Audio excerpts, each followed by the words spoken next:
Hey guys, I'm sorry about that. The video got cut off because I actually ran out of hard drive space. I actually went back and deleted the first the first episode as well as the overview episode from my hard drive, so I had more space. And then I realized that that's not a permanent solution, so I went and dug up my 1 terabyte hard drive, and now I'm actually saving my fraps files into that hard drive.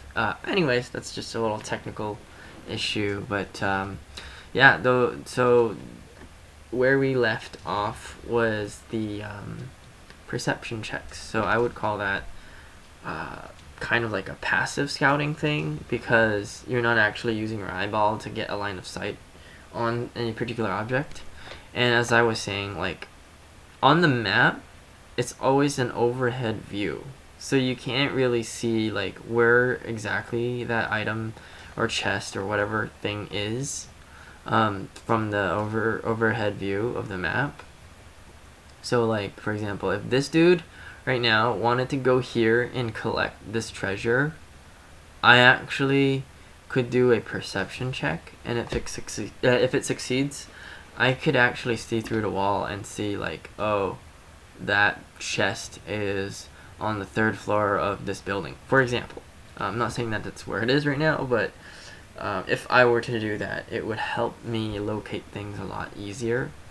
Another benefit of a perception check is there are actually lots of traps on the map, and what traps do is it usually gives you a random sort of like debuff, or sometimes it gives you benefits, and sometimes it just outright deals damage to you, none of it being good. So passive scouting in that way also helps you get around traps like that. And then finally, let's talk about competitive vision, or like vision in terms of an enemy player being able to see you. And this is obviously an AI match, so it's not as important to talk about, but vision being like the number one thing that I want to start off with, because I mean, even in the Art of War book, like the first few chapters is all about knowledge and understanding of your enemies, and that comes from, scouting, basically. And every single RTS game, it's just been drilled into me to get good scouting, get good information, because knowledge and having an understanding of what your enemy is and what you're up against is always going to help you better prepare yourself and win. All right, and according to the Art of War, know yourself and know your enemies, and you'll be victorious in every battle. And that is the general gist of why we want vision so much. And there are 2 little tricks that I want to talk about right now before actually going into this match, which I think is very important right off the bat to talk about, which is 2 little ways that I personally go about obtaining even more vision of the enemy in a way that I don't really have to do anything. I just have to look at this map. So between your turns, when it's the enemy's turn, what you can do is just have this map thing opened up, and if you keep a careful eye on things on the map, when an enemy unit steps on a trap, it will trigger, and this map actually will show the trap triggering. So even though, for example, if an enemy dude like walks right here where my cursor is, and suddenly he triggers a trap that was on the wall, that trap might like blast him with some sort of bad breath or some shit, and it'll show up on the map. It'll like be a little pink cone or something right there, just randomly, and it's really subtle. And it'll be during the enemy's turn. You don't always get to have the map open during the enemy's turn, but when you can, keep it open, because when you see these little things, these little animations, you actually get knowledge that, hey, there's a dude right there. Even though you don't have line of sight, even though you didn't pass like a perception check nearby to actually see through the wall, you know that there's a dude right there because there's a trap that got triggered, and you can see it from the map overhead. So that's one thing. And another one is a static scouting, which is basically there are lots of items on the map, such as wordstones, such as loots, etc. If one of them gets opened, especially like wordstones, if somebody picks up a wordstone, that icon will no longer be on the map.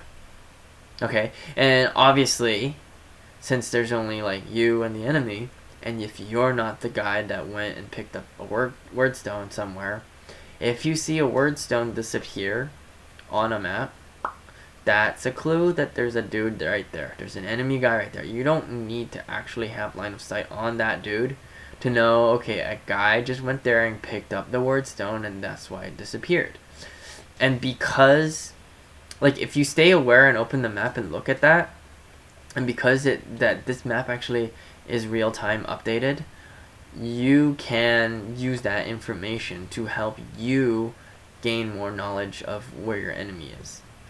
And all these little tiny things can eventually lead to huge differences in the combat, because just by knowing that a dude like walked right up here and got a wordstone, you know not to like just waltz right in there and get ambushed. And you also know, and for example, if like my earlier example, the enemy triggered a trap right here, right, and then a dude walked over here and picked up the wordstone, so you know that like from all you saw on the map was like right here there was like a little burst of something, a little animation of some sort of trap, and then you saw a wordstone disappear.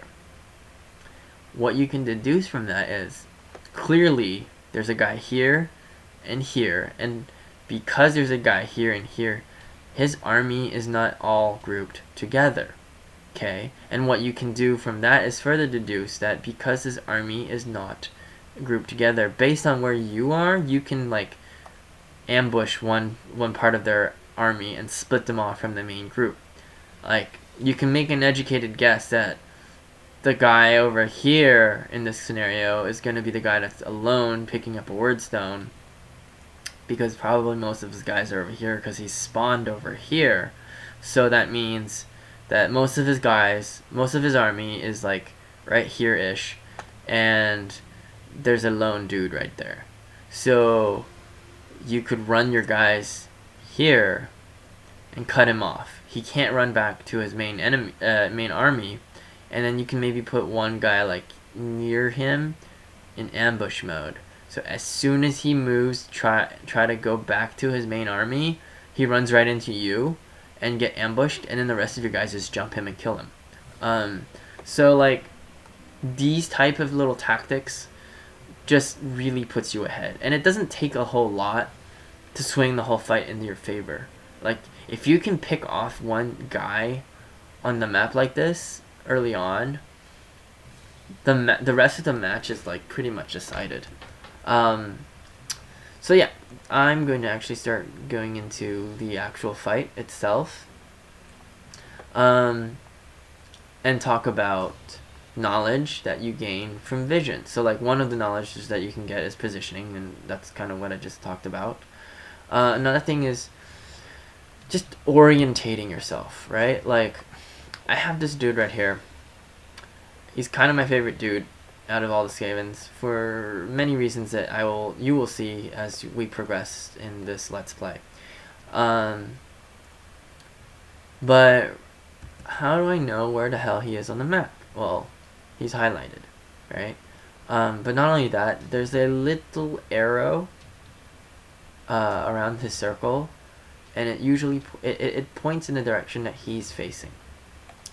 The map is always north to south, so right now I know that he's sort of facing southeast a little bit, and I know that and I know a lot of people have trouble reading maps. I used to be one of those people, and it took me like forever to learn. Like, if I played an MMO RPG like World of Warcraft, I could never get anywhere I don't care if it's like the most stupid, like dumb city place that everybody goes to. I will get lost in the marketplace because I don't know how to fucking get out of the marketplace. That's me like a few years ago. Just because I couldn't read maps for shit. Like, I'm like, but I'm facing this way. Why is the map like facing that way, right? Like, all you need to do, if that's what you're having trouble with, is pretend you're your dude, and think if you're that dude, right? And he's facing this way. All that matters, like, just forget about everything else on the map. All that matters for you to know where you want to is where you want to go, and how do you get there. That's all you need to know. And because I want to get to this area with this dude, I'm gonna need to move forward with him. And if I try to imagine myself in his place, I'm gonna need to turn left. So what I'm gonna do is I'm gonna jump down, turn left, and I should be and the word stone should be on my right. Also to note, before I go, like I said, there's a whole bunch of traps out there, and I just want to get into the good habit of using perception before I move, because first of all, I'm not in a big hurry to get anywhere, so using one strategy point to obtain more information and avoid traps, so that I'm not getting like random debuffs on my hero, is pretty useful. Okay, so right now his alertness stat is pretty low still, so he can't just automatically pass these things. So it was a 71% chance, and here, actually, let me just do it again to show you when it succeeds.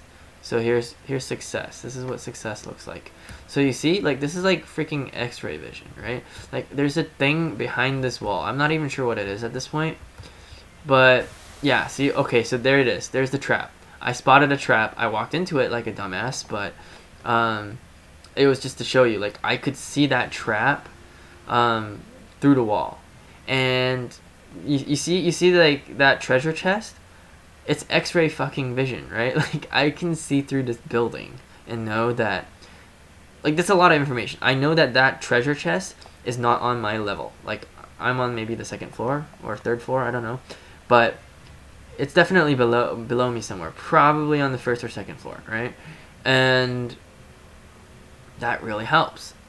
Also, when you get like a debuff, or like from a trap, or an enemy might even throw a spell on you, or you can even get it from things like word stones, you can press the Alt key to bring up your buffs and debuffs. And all you have to do, okay, so the first thing that comes up is a buff. It's perception buff. It's because I passed my perception, so I get trap resistance, and it lasts the rest of this turn. If I press Alt key again, I get up the debuff. Dual wield just comes from me having having a two-handed weapon, and tiring, so that's fine. And yeah, I think I resisted that trap. I think nothing really happened to me because I passed. See, here's another thing, right? I saw that trap. I even walked into it like a dumbass, but because of my perception check, like passing on the second try, I was able to get a 15% trap resistance buff for the rest of the turn, and by even just being stupid and walking into the trap, I didn't really take damage or do anything, get any debuffs from it. Now, the next thing I want to cover is movement for leaping down and stuff like that. Obviously, I'm pretty high up, right? Like, I'm on the third floor. There are like stats that I will go over after this battle, and I will go into detail like what they do. But there is a stat called agility that actually is pretty high on this guy, that allows you to climb and jump down and do stuff like agile wise better, right? Like, So right now you can see he has like a 71% chance to jump down from this building. What this means, like some people don't really understand what it means. Like what this means is I have 71% chance to avoid damage from falling. That's what it means. So the higher the percentage, the better chance of me jumping down and not taking damage. It doesn't mean I can't jump down. I can still jump down and land on my ass, and it's going to hurt a bit, and it's going to take some damage. But this is the percentage chance that I won't take damage. I'll do a little roll on the ground and not take any damage. Climbing is a different story. When you climb up, the percentage chance is the percentage chance that you will succeed the climb and get there and not fall down on your ass. When you climb and you fail, that's when you don't make it up and then you fall and you take damage. So you do want a higher percentage on your climbs as well. It's not your percentage to fall off and hurt yourself, it's your percentage to actually climb up. So basically, in this game, higher percentages usually is a better thing for success. So that's the general rule. I'm gonna jump down. Well, actually, before I jump down, take a look at the bluish circle around me. If you'll notice that there's a center that's centered around that little, like the moment I leave it, see, if I step on it, boom, I have on the bottom left of the screen, you can see his name is Stanqui Stab.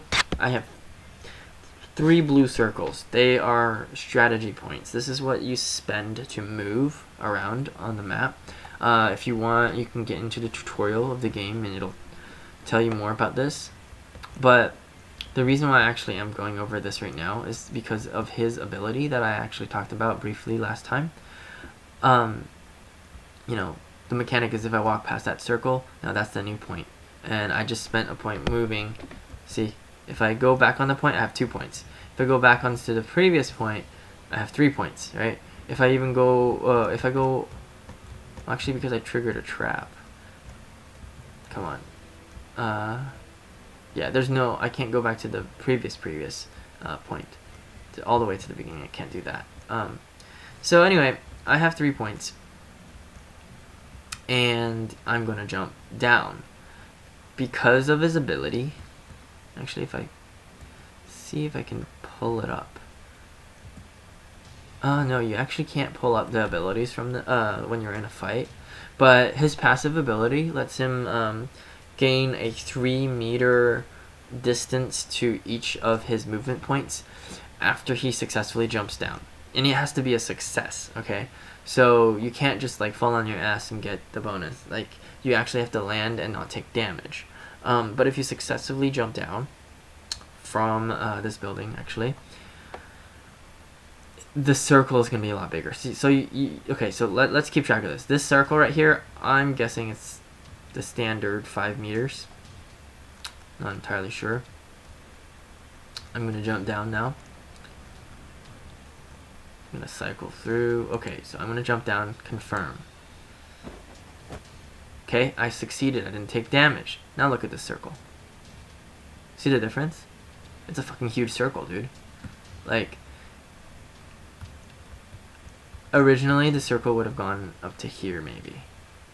But because of the 3 meters difference, I can go all the way to here.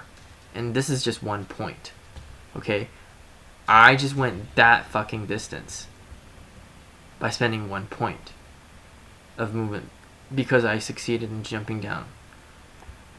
I mean, what this really translates into, if you imagine like real time, because this is turn-based, what the real time meaning for this is he jumped off a building and he uses that momentum to run really fast. I guess is how it translates into the actual game. Anyway, so I see all these traps. You see all these like glowy shit? Yeah, they are traps. I'm gonna stay a little bit away from them.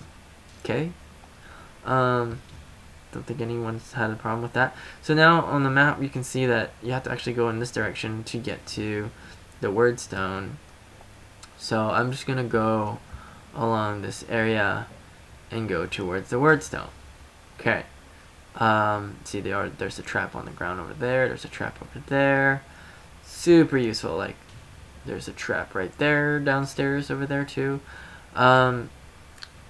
Unfortunately, I can't jump down again because if you look, I am completely out of blue points. I'm completely out of strategy points. Right now, I have an option to use this thing called an ambush stance. An ambush stance basically is a stance that you enter into where the next time an enemy, like, it only lasts for 1 turn until your next turn, and the next time an enemy gets within 1 movement range, like 1 movement point of movement away from you, even if it's on their turn, your guy will react to that and instantly charge them, as long as it's a straight line to them and there's nothing in between you and them. This is something that's a lot of people are confused about from what I've noticed. Like, you can't charge through a wagon to ambush somebody, and that's obvious, like, enough. But for example, you see the stuff next to the wagon, or like this shit on the ground right here, that's an obstruction. Like, I can walk over it, but I'm pretty sure I can't charge over it.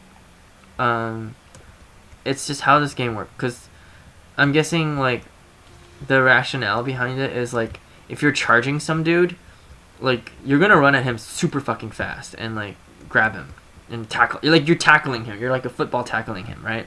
And you don't, like, if you're running at that speed, you might trip over shit.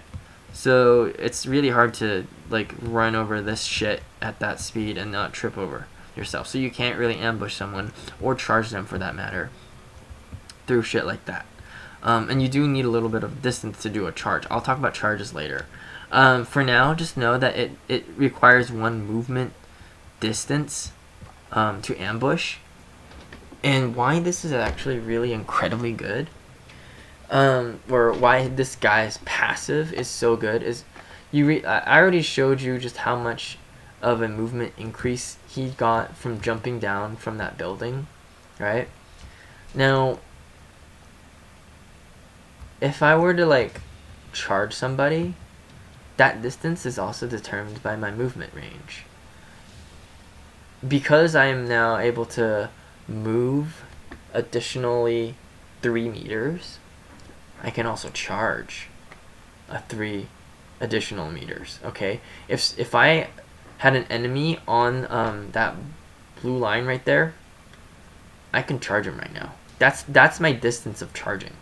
Okay, and not only that, but if I like chose to ambush right here, you see that big ass, like, red thing, that red line, that's my ambush distance. That's fucking huge. You see that? Okay, now in a moment I will show you the ambush distance on one of my other characters that I didn't leap from a building and have this passive. It's gonna be a lot smaller. Okay, because it's 1 movement distance. Now, with all that said, I'm actually not going into ambush stance, and the rationale behind that is, what ambush stance does is it lets you automatically charge somebody when he comes, right? But right now, I'm actually not really in position to do anything, and I really don't think any of the enemies are actually coming nearby, so it's pretty pointless. But later on, like, say if I know the enemies are near, I only want to ambush somebody when I want to ambush somebody. I mean, that sounds kind of stupid, but really, like, think about it. Because if you auto charge, that could be anybody. Anybody that comes in range of your dude will get charged, right?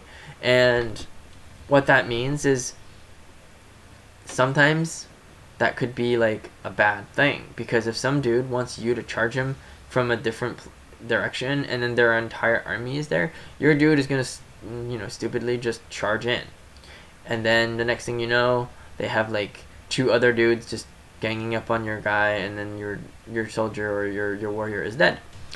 So unless you can sort of dictate what the outcome is going to be, or like unless you can fight on your terms, don't fight is a better option, because unless you can guarantee that you have the advantage, I wouldn't actually like try to force a fight, and ambush always forces the fight, so hence the reason for not doing that. Okay, so I got that covered. It's a lot that I actually covered, so I'm actually going to start focusing more on the fighting. Okay, I'm a little confused, so I'm going to oh fuck, 43% only. No, I can't do it. I don't think I can climb.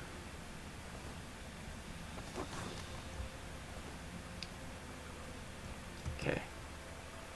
Facing this way, good. Oh yeah, one last thing to really cover. I might actually land and take some damage. Nope, I succeeded. Okay. You see this thing in front of me, this wagon? This is my wagon. This is my warband's wagon. Oh shit. That's a trap. See, this is what you get for not having perception on. What did I get from that? I have negative 25% magic resistance. Well, technically that doesn't do anything because I have really shit magic resistance on this guy anyway. So, and there's no mages. But anyway, in front of a cart, like both sides will always have a cart. You can actually, well, if I can position right. See, here's my chest, right? So you can deposit things on your cart. And put, like, for example, if you looted a whole bunch of things, you can actually deposit it in your chest and store it there, and you will be able to have it after the mission is over. Like, you will keep it, basically. You can only keep stuff that you have either in your chest or in the inventory slots, like the backpack of your characters. If your character gets knocked out during a fight, you will lose the items that he was carrying on the inventory. So it's good sometimes, like under circumstances, to empty your inventory into your cart, into your chest, so that you can gather more loot. And I'll explain a little bit further about that when the scenario comes up. But oh, I'm out of movement points, so I will explain what the other thing next to me in a little bit. I'm not ambushing, just gonna end turn. Okay. This dude. Okay. Remember how I was talking about the movement range? Okay. This dude's movement range, you see, it's a little bit shorter than the other guys from jumping down from a roof. And his ambush is slightly less than the other person's ambush range. And that means that the other guy with the larger range of charge distance and the larger range of ambush distance has the advantage. Because if, for example, my dude was the enemy and I was ambushing right here, my guy that just jumped down from the roof, I can actually charge him outside of his ambush range. I don't care if he's just ambushing me right here. As long as I have greater movement range, I can charge into him before he can ambush me. Basically, I have priority because I am outside of his ambush range while he is already inside my charge range. Something to think about. I'm not ambushing, obviously. I'm going to go this way, and I'm going to head down to the Wordstone. This dude right here that's about to jump down, he has a bonus passive, remember, that he's immune to, like, warp effects. What that means is, oh, there's the Wordstone right here. So he can collect these, like, Wordstones without any of these negative effects that these Wordstones tend to have. Since I'm out of movement points, I can't, like, the moment I start looting, I basically have to end my turn because I can't reposition like this. Like, I'm committing to this movement the moment I start looting. So I actually want to position my guy over like enough of these so that I can loot all of them, or like fill his entire inventory in one turn. So it's more efficient, so I don't have to waste next turn and another blue pill next turn gathering more and repositioning myself. So does this look like I can gather all of them? Yes, so it's great. And since they're all fragments, I don't have to like prioritize any of them. And you see how he didn't get any like bad effects? It's because he's immune to them, so that's also good. But like other characters, a lot of characters in this game, when they try to pick up something like a wordstone, they will get debuffed, get random effects on them, and even take damage, just like a trap. It's still worth it to pick up wordstone, honestly.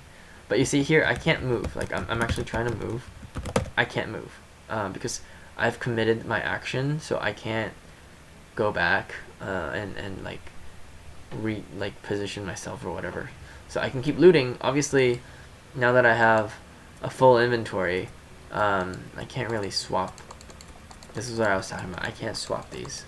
The only time you can swap is when you're looting a body and they have empty slots, or a body where like there's multiple items, and you then have the opportunity to swap. So if the enemy body had like a really good like version of the warpstone, like if they had like a wordstone that was a cluster or a shard, and all you had were fragments, and you can trade one of your fragments for the shard or the cluster. But at this moment, I can't actually, like, I can't put a wordstone into a fucking wordstone on the ground. It's not a mechanic that works in this game.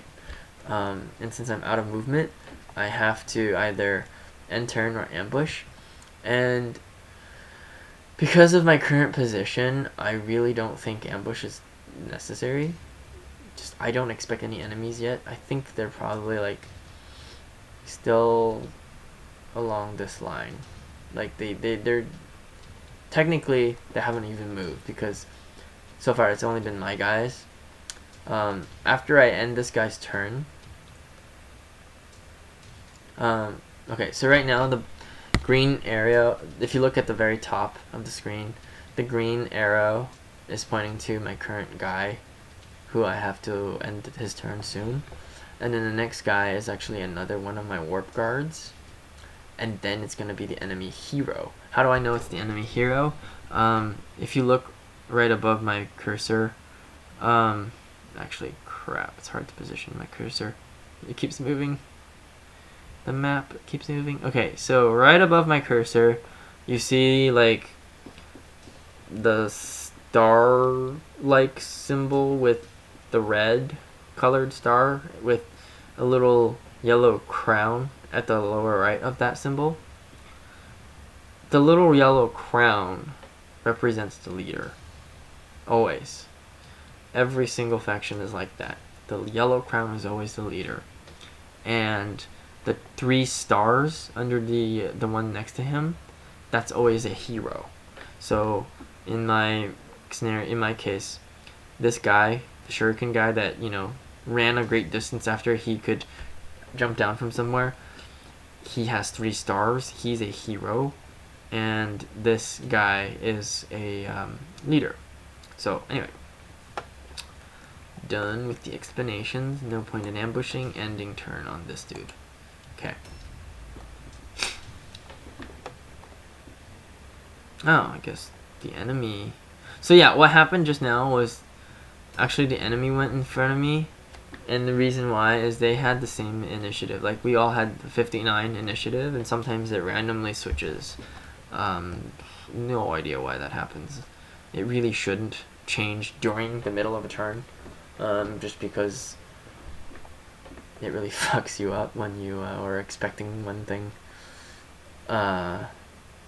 Another suggestion to make to these developers, I mean, I don't mind if they randomize the turn order in between turns, so that when it's the next turn, the players with the, or characters with the same initiative could have a randomized order, but don't fucking change it during a turn when I can when I'm trying to plan.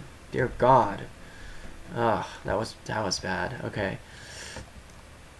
Alright. Okay, so the other dude's over there. Okay. So this guy is actually kind of scouting right now because I have vision down this aisle right here, and I have vision down this aisle, and if I check my map, that's the first aisle was this way, and the other one is this way, so that's a good amount of vision. I think I'm actually gonna just run to this corner here. Actually, screw that. Okay, I'm gonna go back here, and I'm going to run a perception check. I know it might fail. Oh, it succeeded. Great. So, okay, so there's a trap right next to me. I almost stepped on it. That was close call. I don't see any enemies nearby. I don't see any other traps nearby. There's that body that's glowing. That's something that you can actually loot. It's one of the lootable objects in this game, or it's called scavenge in this case. But since I don't want to get spotted, and I already got good information by viewing down both aisles. A good habit to get into, especially for multiplayer, is you need to run out of range, or like out of line of sight, because there's no point to stay out in the open. Like when the next time it's your turn, you are behind this little wagon thing, you can just step out and go out and double check, right? And that is like super simple to do. Also, look, notice when I'm out of range of the trap over there, like I can walk away from it and it doesn't show up. But because I passed the perception check, I get fucking X-ray vision the entire rest of the turn. I can walk forward and just be like, oh, there's another trap. Like, oh, there's another item. There's a dude behind the wall. Oh, okay, he's probably ambushing me, so I'm just not gonna go there. Like, super OP. Like, I really like perception. I think they could buff it in a way by nerfing vision. Like, I feel like line of sight could be nerfed in the sense that your base perception value also determines how far you can see. But maybe that's too OP, because then maybe other, like, your characters that don't have perception is gonna like be fucking blind all the time, so maybe that's not a good idea. I don't know, but I really love the perception check stuff. And because he's relatively forward, it could potentially be a good idea to ambush, especially since the other characters are nearby to support him. But at this point, it's still super early. I'm not gonna engage in any kind of combat at this moment. So there's this dude. Okay. This dude, I actually want him to do something very special. I want him to... Oh shit, that might be a trap. See, I should actually...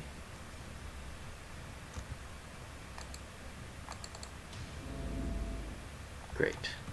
X-ray vision time. Alright, so there was a trap. I did feel like there was a trap nearby somewhere. My little sixth sense from playing this game went off. So what I'm doing right here is I am going into a sort of active scouting stance. What I mean by that is I'm standing right on top of this fucking building, or this structure, or whatever. It's kind of broken. And I'm just gonna sit up here, because the enemy doesn't really have a direct path to me. Like, they'll have to go underneath that wooden thing, go all the way over there, go from underneath me to that ramp, and then go all the way up to me right here.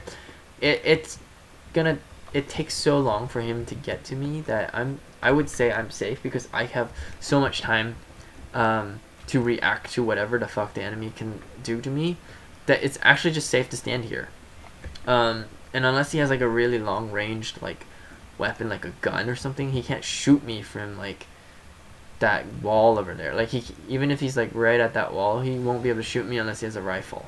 So I'm really safe up here, and because I'm getting myself so much vision, I can spot this area right now, which is an area where I think they're gonna come from, and that is going to provide me a lot of information. This is kind of like the equivalent in StarCraft of running one Zergling to like where you think the enemy's gonna like push out when they want to like attack you, and you just run that Zergling somewhere near there, and the moment you spot the enemy army, you run that Zergling away. Well, it's that scenario in this case. So I'm gonna end him here. Okay, now it's the enemy hero's turn. Do. Come on, AI. I know you think faster than that. I'm a human and I think longer than you, but you are an AI. You think like in milliseconds. Alright. Next guy. So I'm not gonna cover a lot about initiative in this episode because I've already given so much information about actually moving around the map, navigating, scouting information, positioning, ambushing, and also particularly the Night Runner passive ability and why it's so freaking OP. But yeah, I'm basically just not gonna talk for now and let you watch the rest of the fight. I'll try to explain what's going on as much as I can, but let's try to end this fight. So the thing with the faction that I'm fighting against, Chaos, is they're really good at melee. Okay, so they can fucking kill me. That like with a lot of buffs on them, because their hero can put a huge buff on their dudes. Let's see, I want to basically immediately jump down. That way I have like longer running distance, the rest of my running points. So I'm just gonna jump down. Oh fuck, I took damage. Okay, you see the running distance now? It's still normal. It's not a boosted distance. Like this is just normal running distance because I failed that leap. If I succeeded that leap, instead of like ending up over here in one movement point, I'd end up like here in one movement point, like against this building. Like you can see that distance. So succeeding those leaps is extremely important. Anyway, I came down here to gather, and because the other dude was gathering before me and he ended up on top of him, like you can't actually do any actions on top of a nearby allies. With anything within his circle is stuff that you can't do. And I'm gonna need one movement to get to where he is to loot.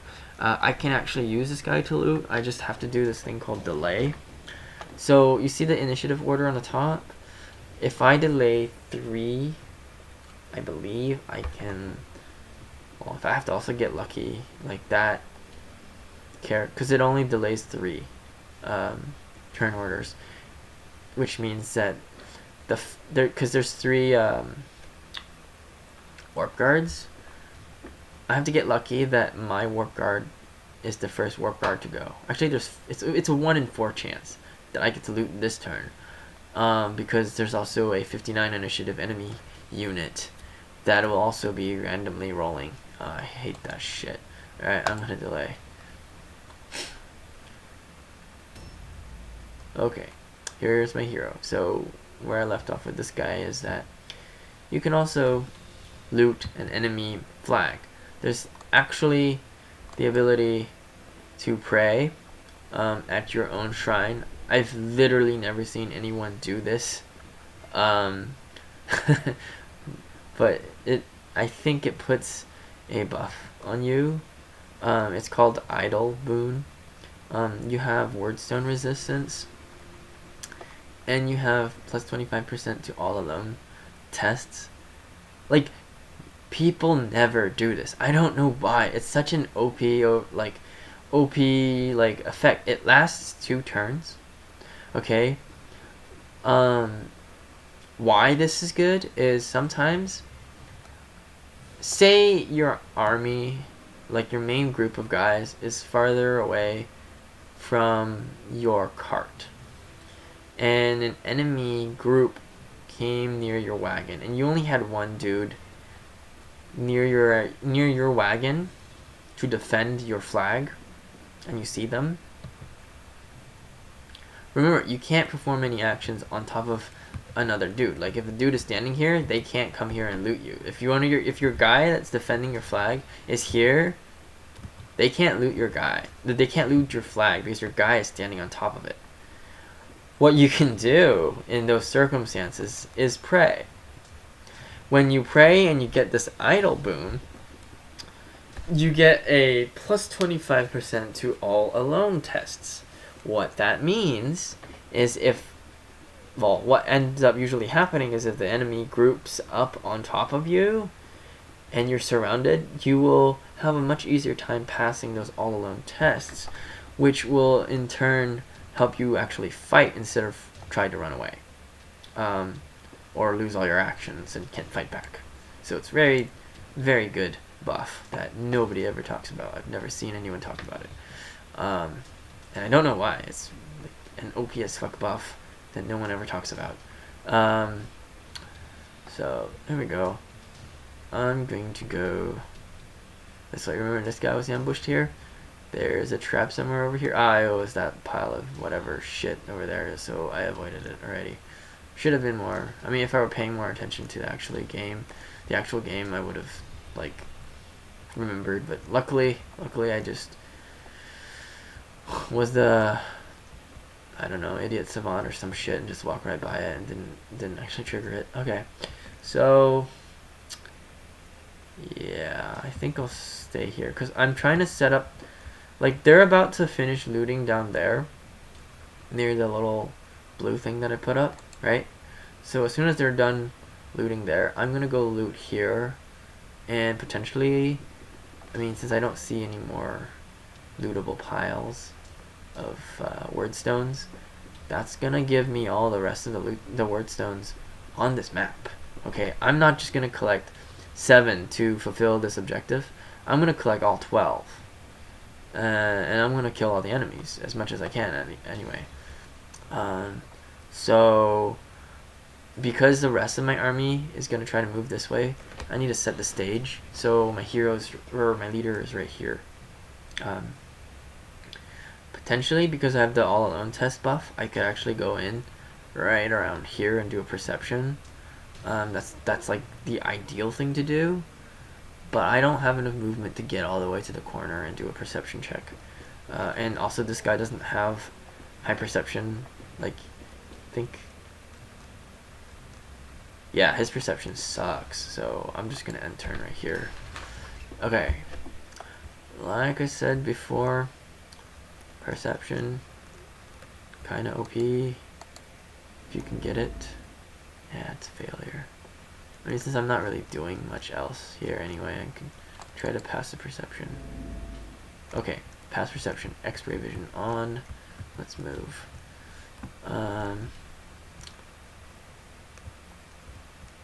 Okay, guess I'm gonna hide behind right here, behind this wall.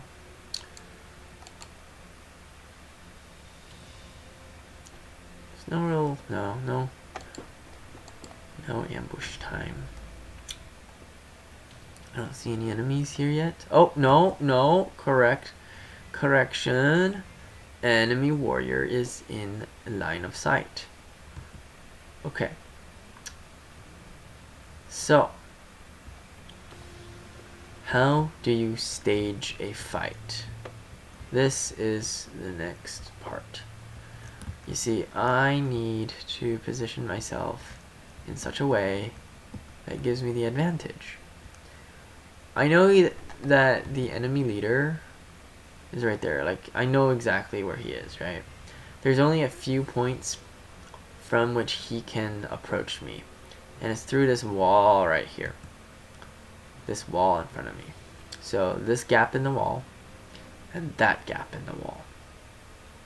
Why movement, or why is movement important? is because of your charge range or your ambush range. I'm actually going to set up an ambush right here. And the reason for that is it covers both of those entrances. And the reason why I want to do that is I want to actually limit the number of enemies I engage at any one point down to the minimum. So I really want to go and, like, ideally I want to have a 3v1 against these dudes. Or it's even possible to surround a guy so completely that you have 5 of your guys hitting one dude. But it's really rare. It's mostly just 3v1s are just the ideal, like, magic number. Because when 3 guys gank, like, one dude, they are able to take him down within 1 or 2 rounds. And that's usually how much time you will have before the enemy reinforcements come. Another reason why this kind of ambush setup is good, I mean, obviously this is an ideal setup because I can actually block 2 entrances at the same time with 1 guy. But the other reason why this is so good is, you see that doorway little, like, gap there that he could come through? Only 1 guy fits through there, okay? And if I ambush him right where he comes out, I mean, this is like freaking perfect, because if he comes out, he'll poke out slightly, and then he'll trigger my ambush. Okay, you see that? I'm not right at the door. I'm actually giving him a little lead. He will poke out a little bit beyond that opening, and then I will charge him. This is freaking perfect, because the moment he pulls out a little bit more, the circle that he has more surface area exposed for me to attack him. So you see that warp guard over there behind that, like near that wagon, the one that I kept using perception on, and you see my hero like somewhere behind over there. They would be in perfect position to come in and just insta kill this dude. Okay. The reason why you don't want to just carelessly ambush is also because, like, if you initiate a fight like ambush and you don't have follow-up, if you don't have guys just coming in and helping you when you already got this guy pinned somewhere, then you're just having a 1v1. Whoop-de-fucking do. There's no advantage to that, and occasionally you will be in a bad spot. But when you set up an ambush, you want to, like, look at the terrain around you and see if there's any advantage, and if it can give you an advantage, then do it. And this definitely gives me a huge advantage, so I'm going to ambush right here. Okay, so fuck. Well, yeah. Actually, I'm gonna position myself a little bit closer, and then turn, and then my warp guard or the enemy will move. Okay, so my warp guard's turn. I'm gonna actually have him climb up. Yeah, the reason why I was disappointed is because my warp guard ended up moving after my dude, so I delayed for no reason. I mean, I really tried to give that chance to loot on this turn, because if I can loot on this turn, then I have that 1 extra turn to actually start moving towards the enemy, which helps me a lot, actually. So that guy down there that's about to loot on the next turn, he's gonna be 1 turn behind, and he won't be able to enter the fight. You know, he'll be that much slower to come into the fight. The reason why I didn't want to loot there is because you know, my inventory is full. The way you check your inventory is you press your space bar. It actually pulls up all your menus and all your abilities that you normally have to cycle through, and you can highlight the backpack. You can even click on it and then see what's inside. Yeah, so I'm just gonna back out of it. Okay, since my best guess is they're gonna be streaming in from here, and I'm gonna be ambushing them and killing them one by one.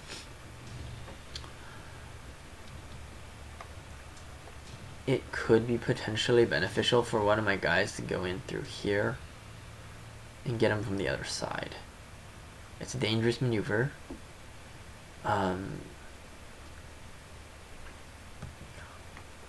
But I want to try to do it so that worst case scenario, I have to back off. Actually, wait a minute.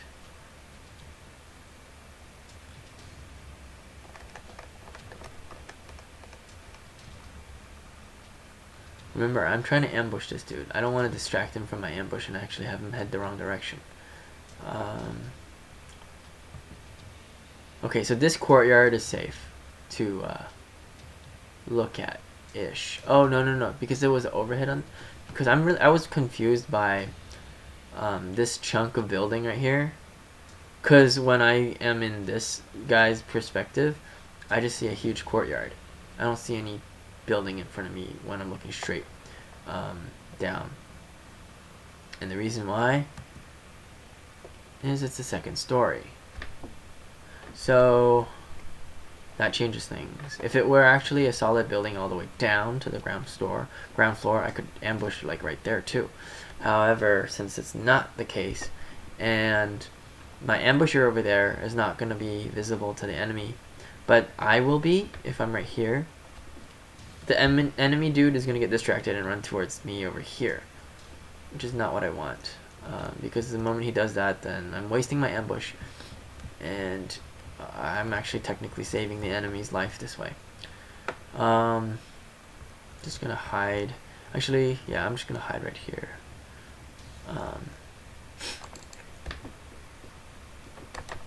End turn.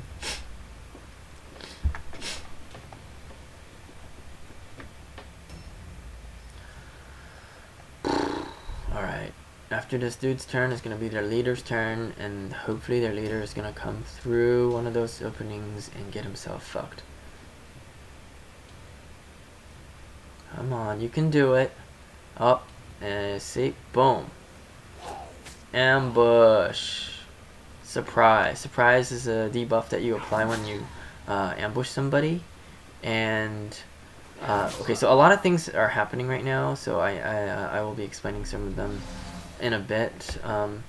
Basically, surprise is a debuff that makes them have a 10% less chance to hit you when you successfully ambush someone, which I did because I successfully hit him. Now, here's something that I want to point out. This is also why you don't want to randomly ambush, okay? You can ambush some dude that has like a two-hander weapon like this guy right now, and you'd be in a lot of trouble if you didn't have follow-up. Because a new round has started.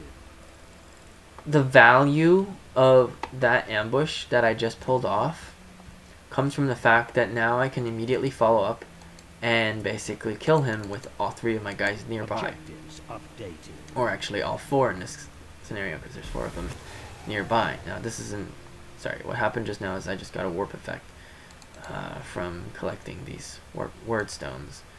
And it's annoying, but the word stones are absolutely worth it. And because this guy is not about to fight immediately, the debuffs that I'm possibly getting don't matter that much, because they usually only last over like 1 or 2 turns. Like, okay, if you look, I have a warp effect that gives me like negative 10% melee resistance. That's actually really bad, considering I'm fighting against chaos and they hurt like fuck. Okay, I'm just gonna try to get him into position. So what I was explaining earlier though is, remember how my dude, like, actually I'm gonna actually keep him over here-ish so I can scout. I could ambush stance too, because there's enough guys nearby to follow up if he actually hits somebody. Oh, and there, yep, there was a dude there. I need to pay more attention because I could potentially lose here if... Okay, that was their hero. Okay, let's assess the tactical situation.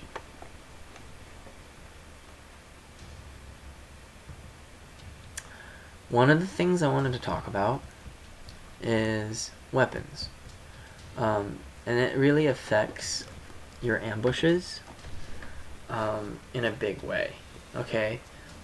And this is also the reason why you don't just want to randomly go somewhere and ambush, because you might actually ambush somebody, and that's not always a good thing. Look, like, don't, okay, I know that I'm within charge range and I'm about to charge him, but let's ignore that for now. I'm only, like, standing here so I can explain something.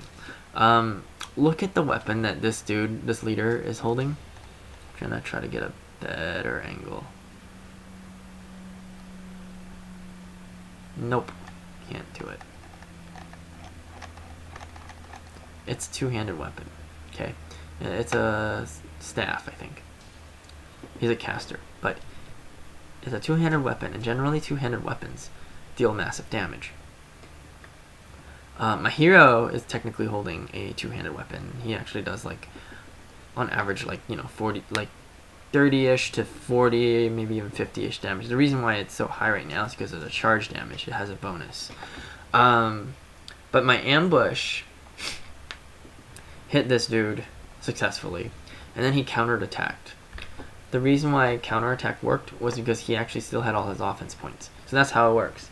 As long as you have offense points remaining, you can counterattack.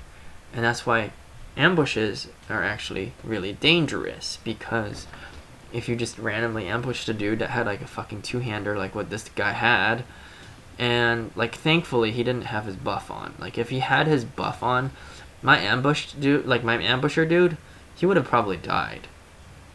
Like he countered attacked my ambush, and then he decided to swing into me again because he had enough offense points to do it. 2 hits from a fully buffed out dude that he had, and he has the buff, right? So if he applied his buff like a turn earlier or something, and I ambushed him, my dude would have died. Like, hands down, that would have been a bad situation. But luckily enough for me, he didn't know I was there. I ambushed him. And now I have this opportunity to try to finish him off before any of his reinforcements come. Okay? This is my number 1 priority because I already set this up. If I don't follow up right now, my guy, you can see over the map, the green bar on his health is his health. So the green bar on my guy is actually super low. Like, he's on 21 HP, as you can see when I'm highlighting him. Okay? He's on 21 health. He's gonna die if I don't come in and help him kill this hero. Right now I've set up this ideal situation for me, but it's only gonna last for like basically like 1 more turn, I think. Hang on. Yeah. Okay. And this is where turn order comes in. So you see this dude with like the bad teeth looking thing with the horns? He's a little bit later in the turn order. Okay, he's probably like the last dude to move. Don't have to worry about him just yet. But if the dude that was ambushing doesn't move out of the way before it's his turn, he will probably get eaten alive. Okay. This is something that a lot of players don't think about when they play, and that's why they lose guys and start dying. I set up basically the perfect ambush. But this ambusher is now going to get himself killed if he stays there.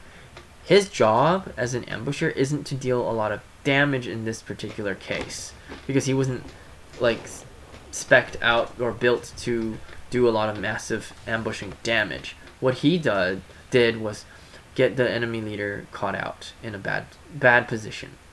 If I didn't ambush him, what he would have done is he would have poked his head out through here, went, oh fuck, there's like 3 dudes here in a circle around me. They're about to get close in on me and kill me if I stayed. A smart player would have just like pulled back. I think the AI also does it.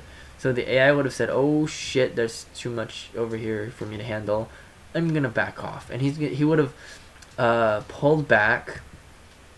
He would have pulled back through and go back behind the building right there. Maybe put a buff on his weapon or buffed his ally dude near him. And that would have made it so much harder to take out this leader.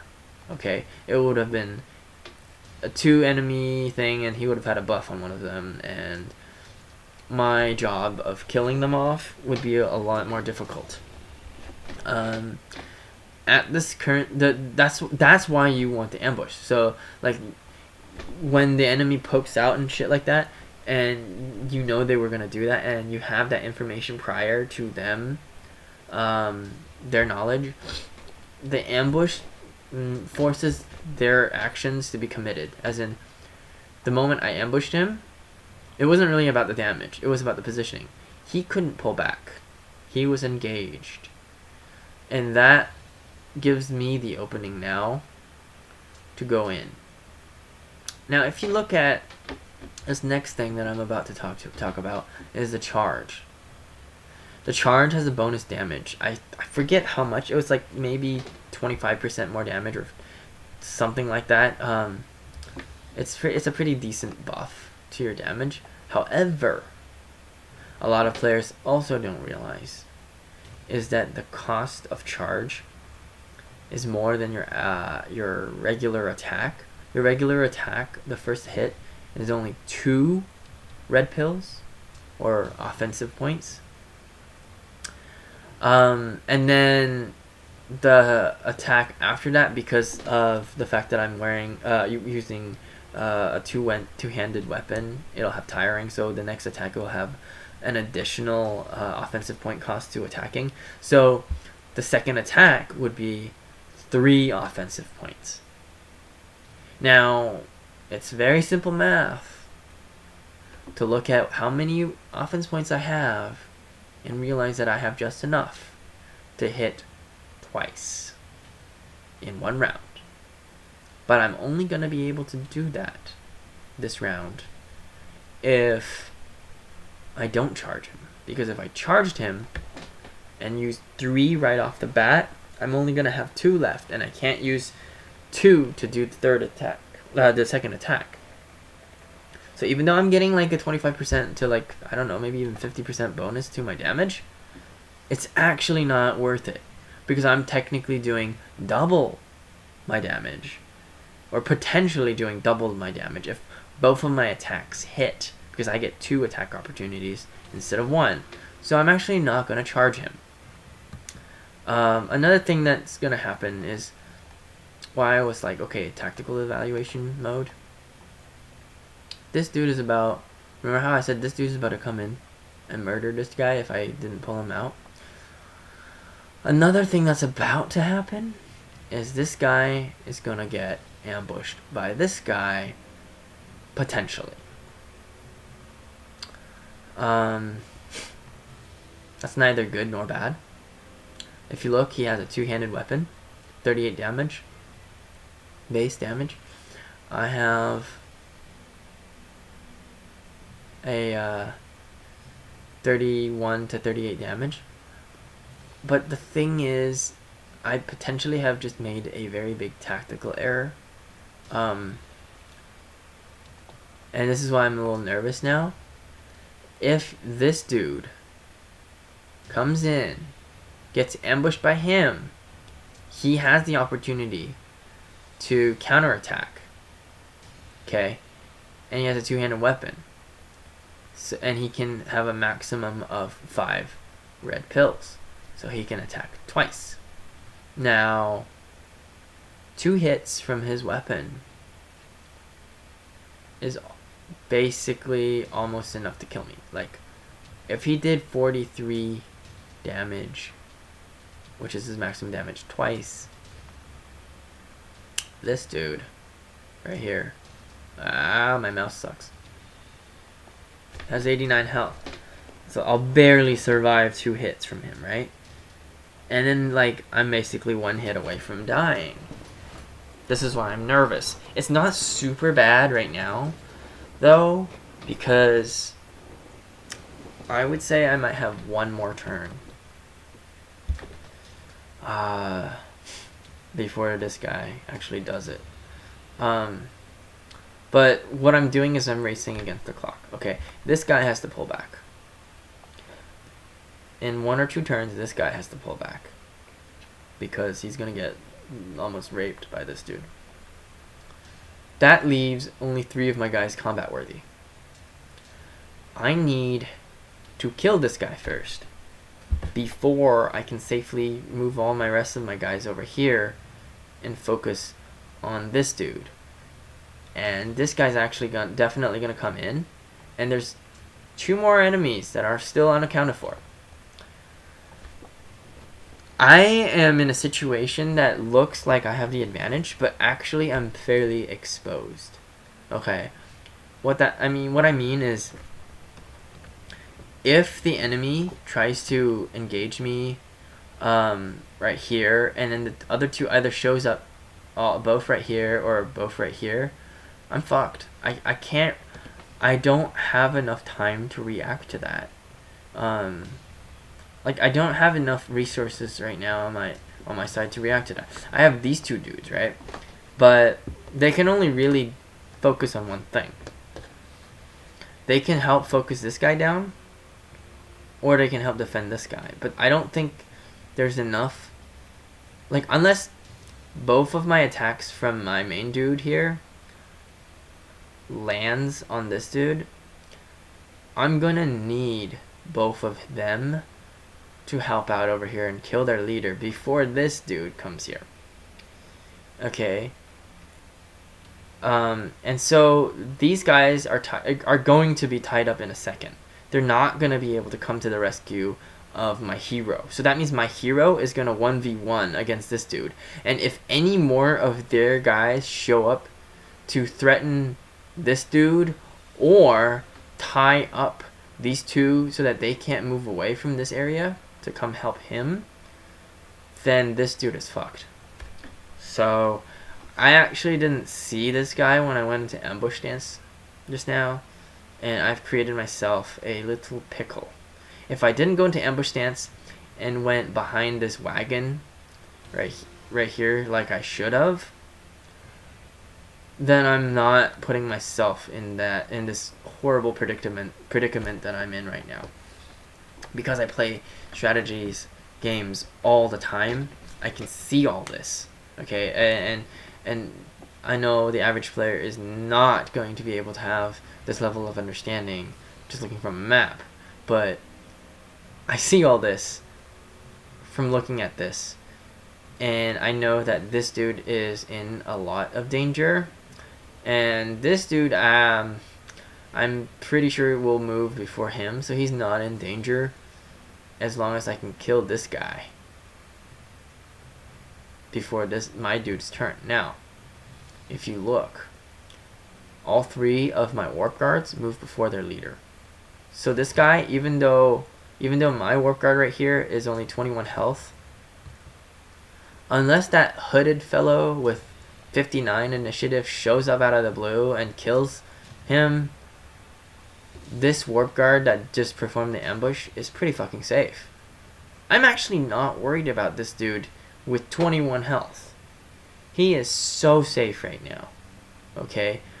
This dude is about to die, or is at risk of dying. In order to check to see if this guy is in fact as safe as I think he is right now, and because I'm not charging him and I have a whole bunch of blue, I'm going to do a perception. Like, this is absolutely ridiculous, right? Like, I'm ambushing this dude and I'm actually not even attacking him. I'm perceptioning right now. And I have a success. Great. Now I have x-ray vision. Okay. Alright, I see that. I'm trying to scout the area to see if I can spot any more of the enemy's team. Because as long as there are no more enemy reinforcements, my warp guard is as safe can be. Okay, so there's no more enemies coming. And I'm not charging him because I want to attack twice. So if you notice, the charge was like at 70-something%, and my regular damage is lower, but I have an 83% chance of hitting him. Okay? And it's a little less damage, but I'm hitting twice, so it's actually it's worth it. Because instead of doing the maximum damage of 50, if both of my attacks hit, and a maximum damage of 35, I'm dealing 70. So I'm going to attack. And also this weapon actually deals poison damage over time on them. So for each hit that I hit him with, it's like 8 to 16 damage. So yeah, I'm doing quite a lot more damage this way. So I hit him once.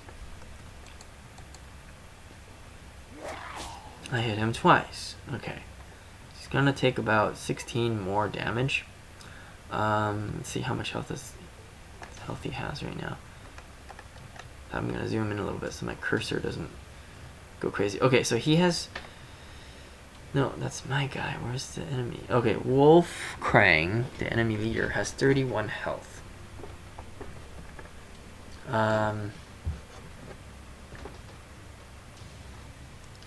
Okay, I have two options on my Warp Guard's turn.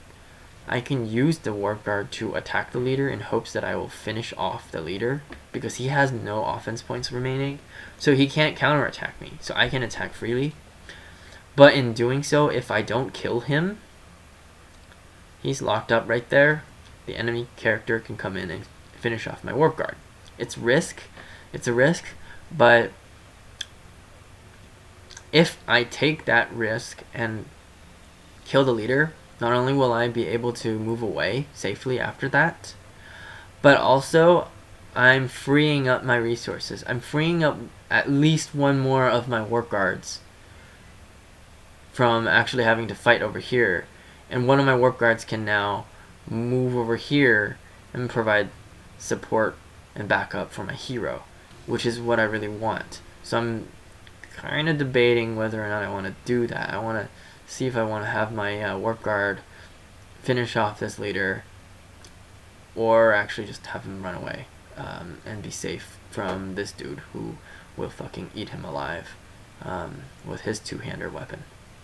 So that is what's going on in my head as I go into dodge stance. Like I said before, dodge stance allows me to dodge one attack for free. Sadly, I'm not really dodging this leader, okay? What I'm actually dodging is this dude coming around the corner. In my mind, this dude is like 90% chance dead. Like, there's I would say a 90% chance of him just being dead before this dude's next turn, my hero's next turn. In my eyes, he's dead. The guy I'm dodging is this guy. Really weird to think about it in terms like that, right? But that's what strategy feels like. Here's dodge stance. Okay. Now, out of my two guys, one of them may need to go rescue him, right? Now, because of this obstacle, there's a wagon here. The closest guy to my hero is actually this guy. So he's in the best spot to come around and rescue him if he runs into trouble with this dude. So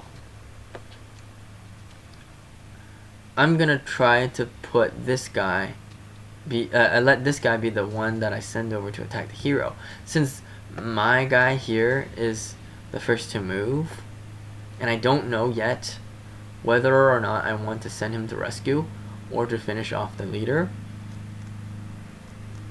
I'm actually going to delay, put him in a bit later into the turn order. Sounds crazy, I know, but I need to do it in order to save my hero. Okay, so good news. The enemy guy that had like 59 initiative, he wasn't anywhere near to respond. So our our ambush on the leader basically paid off huge dividends. Now all I have to do is hope, like, okay, the most ideal situation out of this is I use my Warp Guard to charge the leader and kill him in one hit, so that I can just have my other Warp Guard move away and chill and have absolutely zero danger of him dying, and then like move this warp guard in to protect my hero who's about to get fucked in the face by this dude. But since it's pretty random, I may not be able to kill him in one round. There's still that chance that I talked about having to use my dude who's low on health to finish off the leader quickly so that I free up this guy. Alternatively, if I want to play extremely safe, I could use this guy to attack this dude, this leader, have my guy disengage the enemy leader so that he's safe no matter what, and send this guy in to finish off the leader, because it's still his turn before the leader's turn. So before the leader can act, he's dead for sure. Like I know that. Okay, he's a dead man. What I'm really trying to figure out is whether or not I can free up a dude to come here. Okay, so because I only have 3 maximum offense points on this dude, it's in my best interest to charge and get that damage buff from charge, because I'm only going to be able to get 1 hit off anyway. Now I'm going to charge from this angle over here. I'm going to end up somewhere like behind him over there from this angle, so that there may be a gap for this dude over here to charge him if need be, if I want to go that route. But I don't think it's necessary at this point. My maximum damage is 38, so it's gonna be a little like up to RNG to figure out whether or not I kill this dude in one charge. It's definitely possible. It's only a 67% chance, so I could totally miss, but I'm feeling lucky. Nope, I missed. Okay.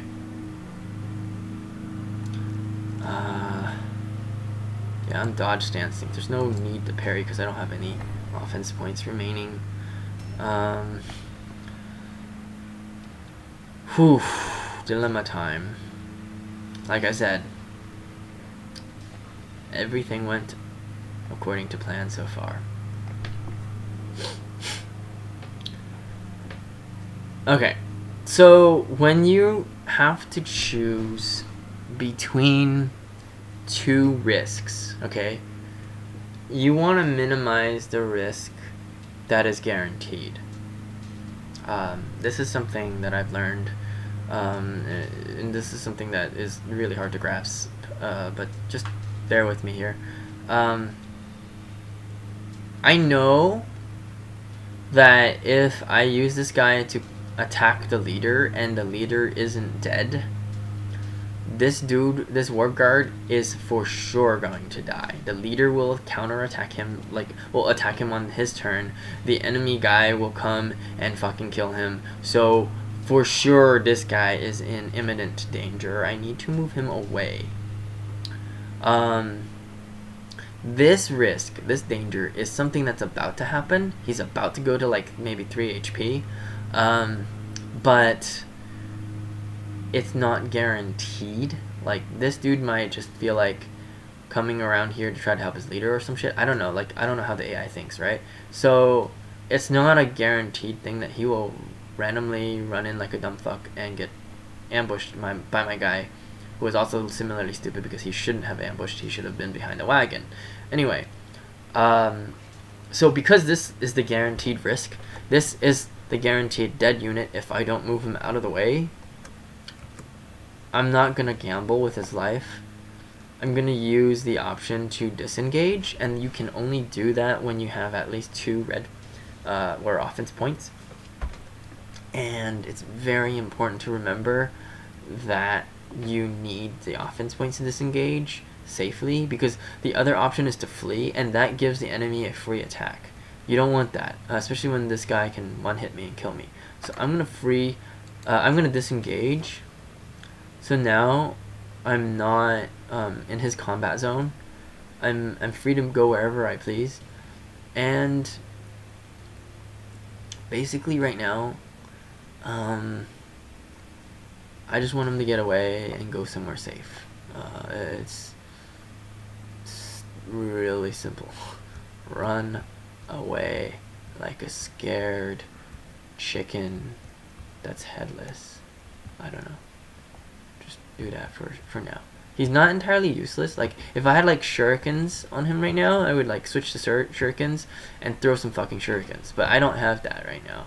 So, I'm just gonna put him off somewhere relatively safe. I'm not gonna delay. I'm just gonna end his turn. He's not gonna have the need to stay there. So now, like I said, that dude is pretty fucking dead. Like, I'm pretty sure he's gonna get charged by my guy. Oh, I can't actually do it from this angle. It's unfortunate.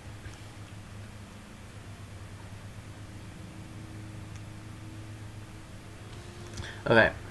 New decision. New decisions. Okay. So what's going on here is this. There's not enough space for me to charge the enemy because even though I tried to charge from an angle with my other warp guard, there still was not enough space for this third guy to come in from here. I ideally would have liked for this warp guard to engage from right here. The reason for that is strategic points, the blue things, because when you end your turn, right, you can have a dodge or parry stance and basically block an initial attack or dodge an additional attack. That's very useful, and it's a lot more safe if you can end a turn using the skill, which costs 2 blue movement, like strategy points. But I can only really do that if I had the available space to charge him from this direction. If I want to engage him from this angle, I won't end up having enough blue strategy points to actually do this. I mean, I can still charge him. This guy's still fucking, like, gonna die. Like, if this miss, it's gonna be hilarious, and he's gonna survive one more turn, and I'm gonna be put in a new situation of danger. But for now, what I'm worried about is this guy's safety. He only has 100 health, okay? If he doesn't end up in dodge or parry stance, then this dude definitely... Whoops. Fuck, it's too zoomed in. Okay. This dude right here coming in is definitely going to get a free hit. Like, he doesn't have that much melee resistance yet, right? Like, I haven't really built many points into these guys. This is the first fucking fight. Okay? So, my warp guard doesn't have a lot of stats that I would necessarily want to build into him right now. He doesn't even have heavy armor right now, okay? He's basically, like, one round of fighting against enemies right now that have, like, double-handed weapons is going to make him look like this. Without a dodge or a parry, it's very likely that he'll end up like this. And that's just against one dude, okay? If I charged him from this angle right now, like the leader, and didn't kill the leader, on the leader's turn, he gets to attack twice. So does he. This dude charged and ended with a parry or a dodge. I think I put a dodge on him. This dude, the leader, attacked. I'm not sure if he's dodging. Let me check. Yeah, so he is doing a dodge stance as well. You can tell by that little foggy symbol over his head. I put the graphics settings down way low because this laptop is already doing like maximum capacity work already. I don't want to like try to test my luck. But yeah, so they are actually relatively safe because they can sort of try to dodge or parry at least one hit. So they're decently safe. I mean, obviously, if this leader survived the next 2 rounds, then it's going to be a different story because he's going to buff his weapons and he's going to hit a lot harder. But for now, if this dude charges and fails to kill the leader, he's going to be in big trouble. I'm gonna ask myself this: do I want to take that risk right now?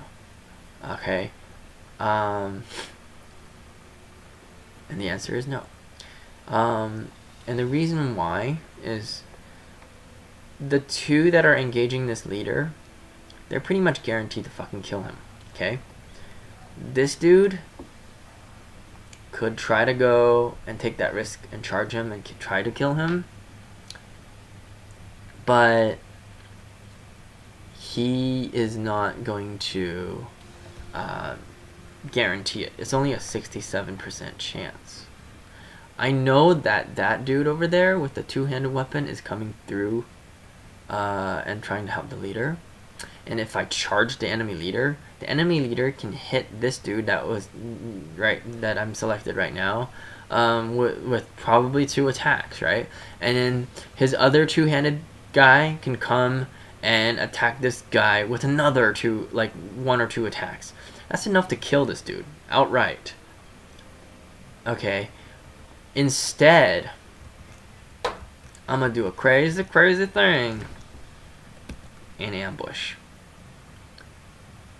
This time it's not a surprise, I'm ambushing you. Like, if this was an enemy player, he can actually see me do this. Why am I ambushing? Because I'm actually limiting. This is a defensive ambush.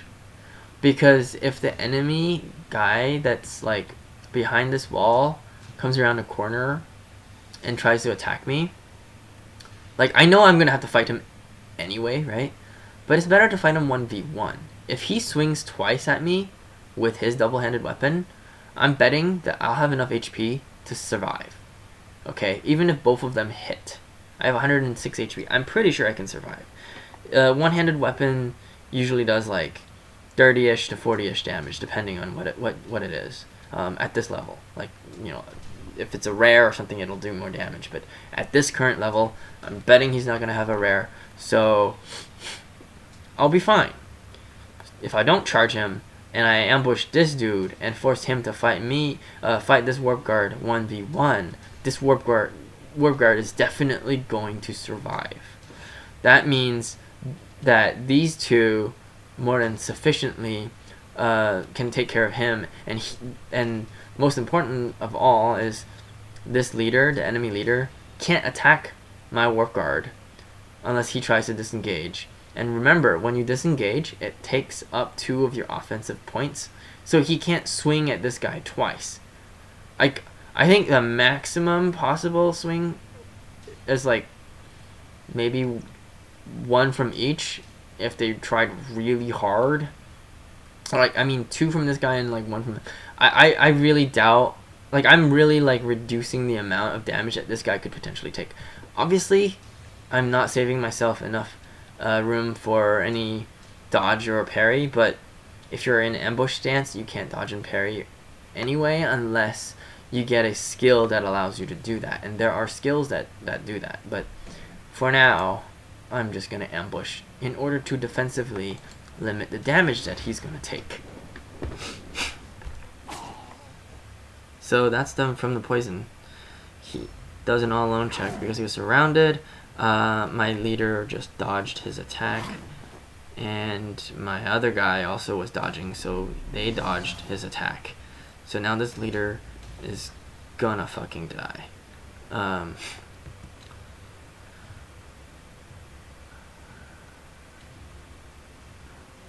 Okay, it's this dude. It's their hero's turn. He's gonna charge, or get ambushed, or not. Where did he go? Oh shit. Wait. What the fuck? Okay, as expected, I'm going to ambush him. That was really unexpected from the other... Oh, fuck. Whoa, shit. 51. See, like I said, the Chaos faction, they hit hard. They hit really motherfucking hard. Wow.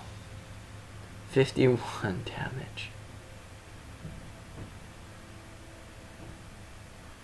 I'm stunned by that. mentally, in my mind, not my characters. Okay. This dude is in serious fucking danger. He is not gonna be able to survive against this shark face dude for long, okay? But really surprisingly enough, because I'm pretty sure the enemy hero could see my hero, he couldn't move there.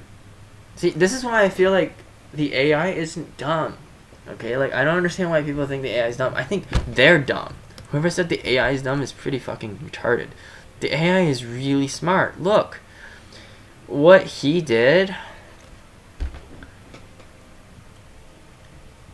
Oh my god, he really fucked me over. Okay, what the enemy AI just did was he moved to here to cut me off from this guy, and in addition, I actually can't put a third guy on his leader anymore. It's both a defensive and an offensive move. He cut me off offensively, so this guy can't retreat very easily.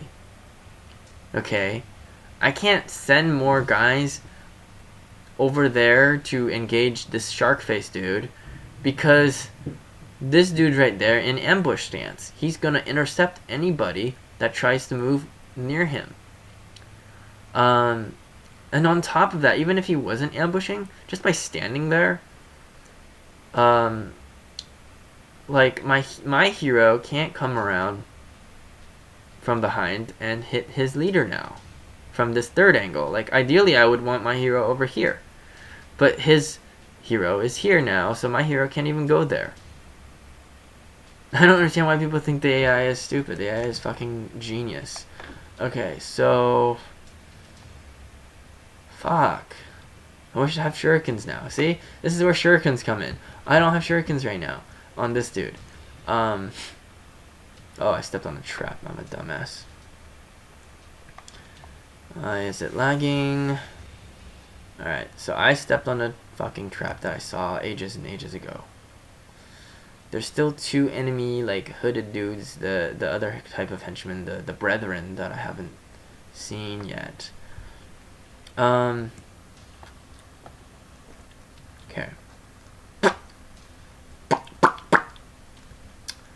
At this point. Okay, I already stepped on the trap, so. Like, I actually literally can't do anything with my hero right now, unless I want to engage his hero, which I think I will do. That sounds crazy, but I want my hero to tie him up so that his hero can't charge my warp guard next turn, because my warp guard is pretty fucked. Okay, like, even if he just 1v1s against this dude, Sharkface is gonna eat him. Pretty sure my leader and my warp guard can kill their leader, so as soon as they do that, they can help my hero engage on their hero, and maybe one of them can disengage at that point to help him. But this is like all speculation at this point, because it's too many turns in the future. I can't really predict it that far. All I can say, and I guess this comes out of habit of being a chess player, like, I try to predict steps into the future. I almost want to do a perception check and see where the enemy, because I'm absolutely sure the brethren are coming. They're not gonna stand still and let this happen. Fuck, where are the brethren? Oh no, I don't have enough perception to do that. Okay, I'm gonna do an active check and basically spot check for the brethren. Okay, I still don't think I see the brethren. Because I don't see the brethren here, right? Okay, so this is a StarCraft thing that I learned. It's not about what you see, it's also about what you don't see. That can also give you information. I'm pretty sure that my hero, after going here and here, could have seen anything coming up along this line, right? All the way through here. I mean, unless they're like behind here, which they're not likely to be because their hero is engaged this long. They must have wanted to run up to help. I can pretty much eliminate this section of the map. The south side of the map is wide open. There's no enemies coming up from the south side. I can pretty much guarantee that the brethren are gonna come up from the top half of this house, this building. That means this dude is in not just a little bit of danger. This dude is in like critical fucking danger. He's about to die if I don't do something about it really quickly. Because if two brethren, even one brethren comes here and surrounds my warp guard, as you can see, he's pretty much 1 or 2 hits from dying. So if a brethren comes in and hits him, and then Sharkface hits him, we're gonna see a dead warp guard. So I'm gonna backtrack. Oh, you know what? Fucking genius idea. I don't... Okay, I'm gonna backtrack first. Get all my points. I want to try to negate the enemy hero's positioning. Right now what he's doing is he's preventing any of my dudes from going in there to help out my other warp guard. Okay? I can't help this warp guard right now unless I defuse the situation with his ambush. I also want to make sure that I stop him from ambushing so that I can move. Once I kill their hero, I can move my leader and my other warp guard to either engage this dude and help disengage my my warp guard that's low health here, or engage his hero and try to kill his hero. Because remember, if I kill his leader and his hero, and they're both down, I win. Like, it's an automatic surrender because they don't have any hero or leadership units left. Like, only henchmen remaining, then I win. So that's another thing I could go for. So the question is, do I want to go for the risky move of getting charged and intentionally getting charged by this asshole right here? He has 38 to 43 damage. A charge would be like 50 damage. He doesn't have enough to actually go for a second swing, especially since I'm not gonna like I can counterattack him and it'll be fine because his ambush. Actually, no, fuck that. Sorry, his ambush was the 2 red bars that are already gone, so he can actually hit me again if I hit him back. I'm sorry if any of this is like confusing, but I'm just gonna run and let him charge me right here.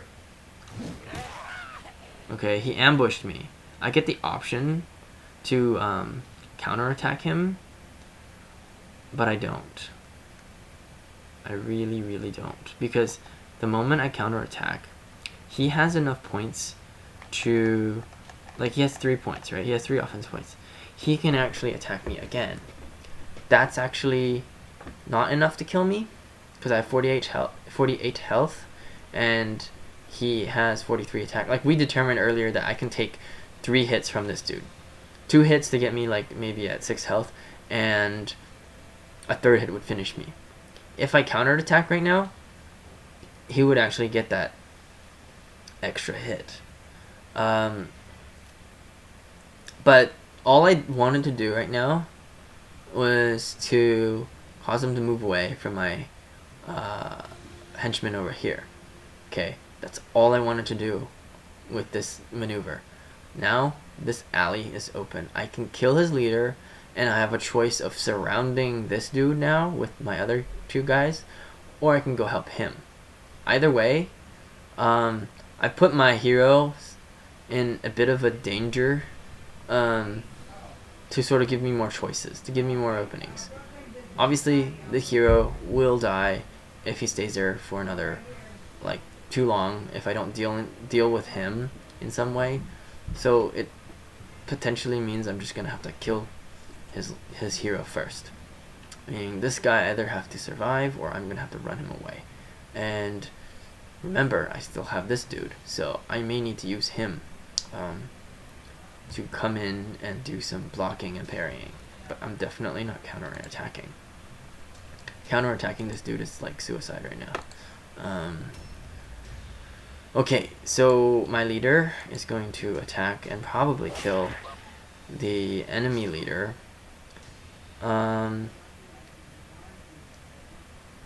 Unfortunately, well, let's see if I can loot him. And like what I'm hoping for now is that he looted. Nope, he didn't. Okay, I was hoping that he looted some shards or word stones so I can complete my secondary objective. Because I only have 6 right now. Okay, I need 1 more to complete my objective.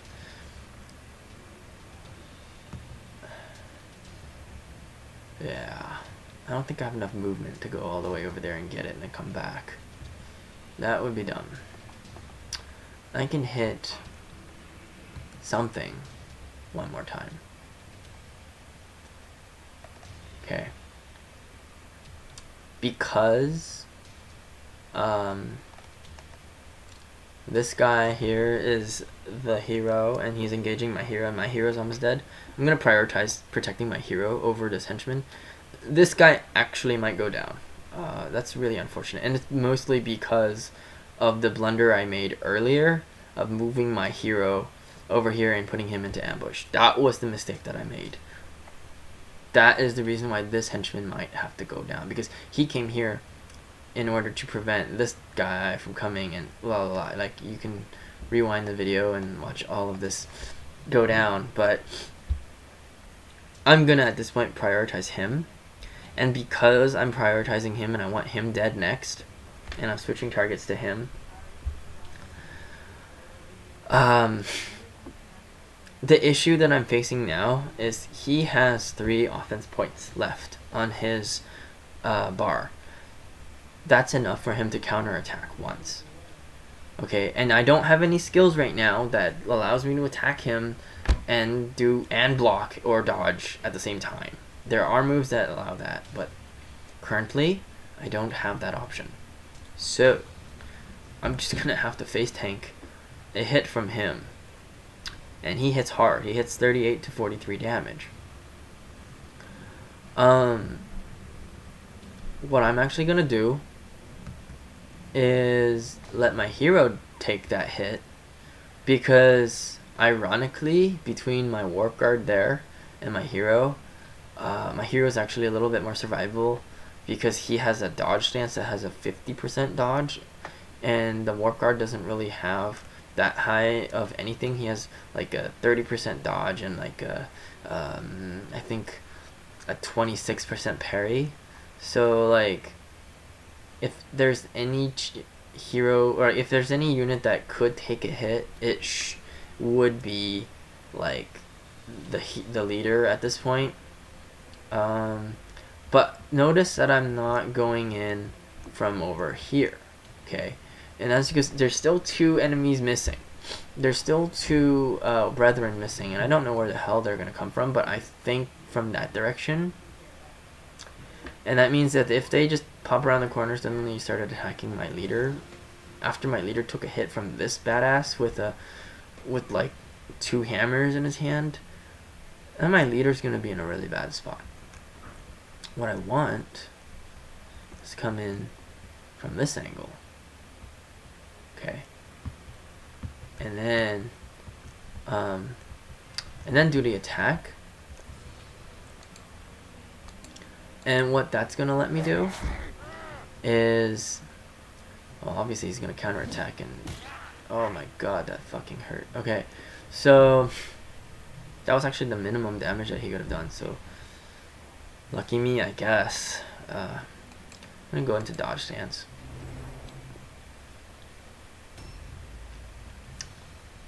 Okay.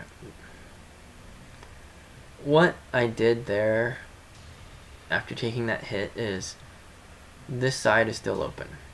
Okay. I can still have this warp guard go here and engage him from behind over here. I need one more warp stone, or word stone, to complete my objective. I could also be greedy and send my warp guard all the way over there and collect one more word stone. That would be like fucking insane to do, but it's an option that's available to me. And because wordstone is really the most important thing in this game, I'm going to perception and fail, and perception again. I know that doesn't make any sense whatsoever, but I will explain. Give me 1 second. Let me get a successful perception, please. This one has to succeed. If not, it's not going to be worth it. Try again. Okay, I'm not trying again. I only have 2 movement.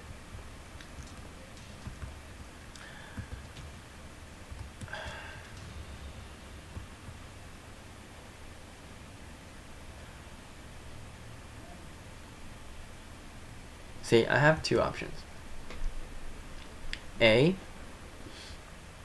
I could use this guy to charge him right here and get this guy to charge him again from here and the next turn before the enemy hero can do anything. Or actually, the enemy hero will get a turn. So I have to like actually kill him with my 2 ward guards. So actually, no, that's not an option. Sorry, my bad. This warp guard can't make it there. I was trying to get a perception check off so I can see through these walls and see if their brethren are somewhere over here or near this area, because if they come, I'm still pretty fucked. Like, as you can see, Chaos is such a hard faction to deal with. Even though I got the jump on their leader and took him out, I'm still in trouble. If Chaos faction managed to get the jump on Skaven, oh my god, it's over. Because you have so many ways to just finish off people left and right. And so much damage on these 2-handed weapons that they're always a threat. They always maintain that offensive threat even while they're going down. So like, I'm still scared of this enemy team, even though I'm supposedly super ahead.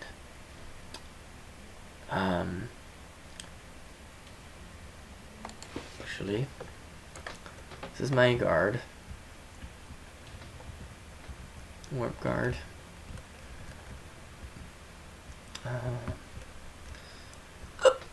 For now, I'm actually just...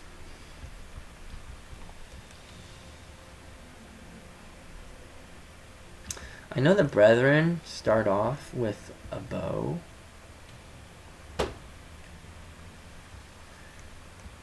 And that information actually might help me.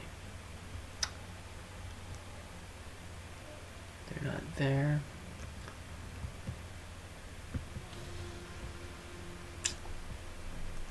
Okay. The enemy will start off with a bow, right? That means that these walls are really fucking them up. The brethren, even if they show up, they have to come through these walls. I'm going to try to ambush again, so that if a brethren comes through with a bow, I can ambush him and fuck him up. Now, this dude.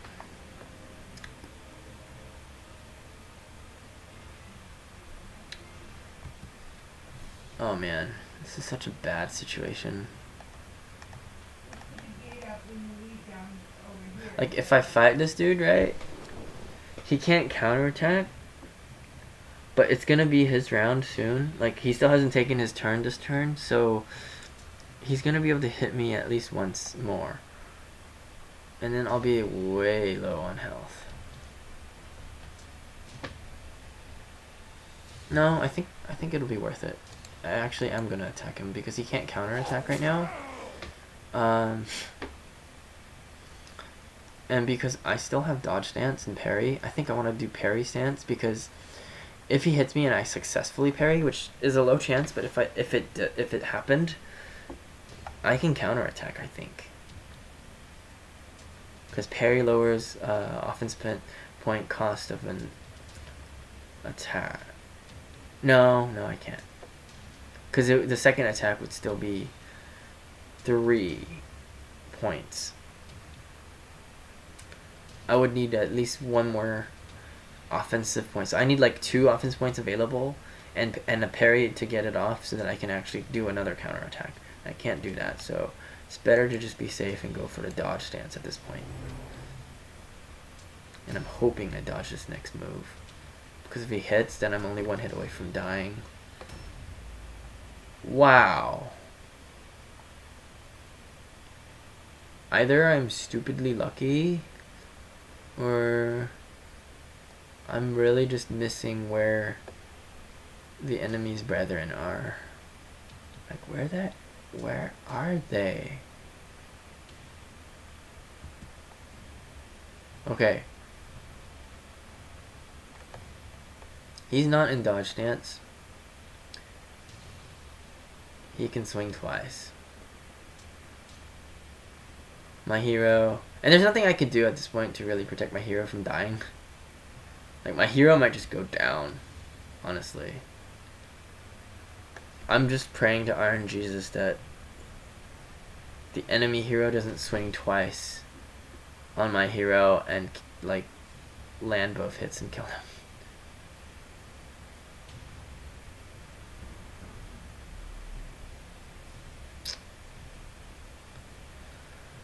Yep.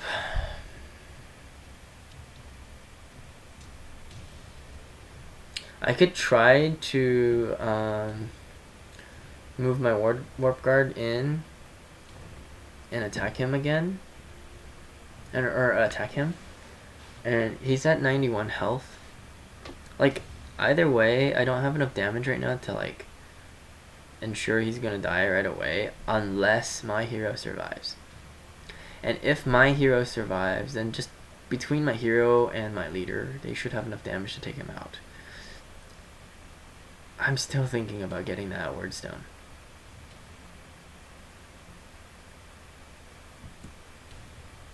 I'm gonna poke my head that way and see,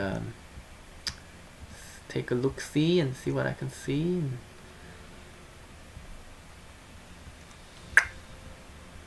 Hopefully I don't regret this decision. Holy fuck. You see that? There is... I think that's a shard. A shard on a first mission is pretty rare. Yeah, it's pretty good. And on my way here, I don't see any brethren coming from here, so they really MIA. Like, oh man, I hope they're not trying to steal my flag. I don't think so.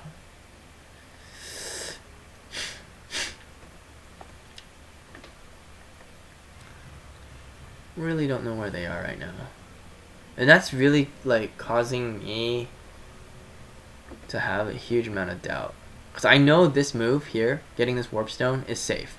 I'm actually not exposing myself to any more danger, because 2 brethren can't take on a warp guard alone, because they don't have that kind of damage. I have a shield. It like gives massive defense bonuses against enemy bowmen, and brethrens have a bow, and I think they have a dagger, and I don't think the dagger can fucking finish me off. It's a one-hander. So the only danger that I have right now is losing my hero potentially to this guy, and there's really nothing this warp guard that can do in this round that could actually reduce the chance of my hero from getting 2 hit by his hero, except maybe being here and praying to God, to Iron Jesus, that this enemy character is going to freak out and panic and like fail on his all alone check. I'm not sure if he is the one that is immune to all alone, but well, we can see his leadership is only a 2.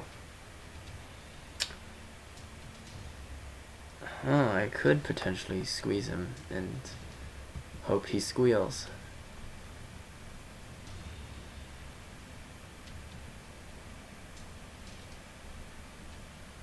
Yeah, I really don't want to take that risk. I don't want to have my hero go down. He's not even in a dodge stance. I mean, I used him to open up this opportunity to have the choice to go get the word stone, but at this point, I'm just gonna charge and pray to Iron Jesus that the enemy hero doesn't pass his all alone check.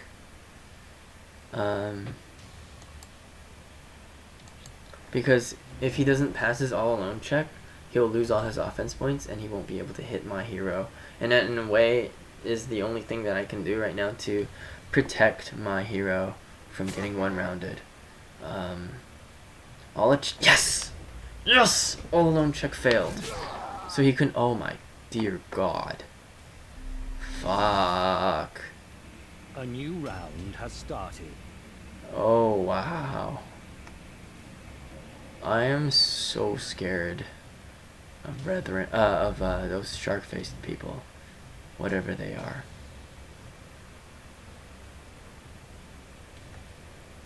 Dark Souls, they're so fucking scary. Okay, I'm gonna use I'm a little stunned by that. I'm gonna use my hero to hopefully kill his hero and just win the fucking game. Forget the word stone, like, whatever. Well, hopefully he has one. No, I don't think so. Nah, he didn't have one. It's unfortunate. Pretty much just one. There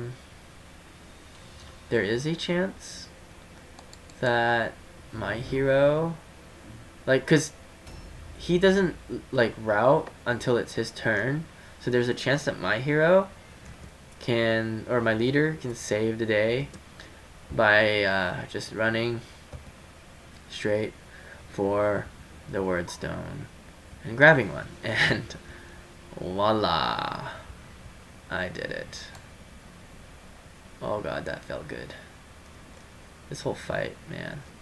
This whole fight was just like so fucking intense. Okay, I got the shard. Objective completed.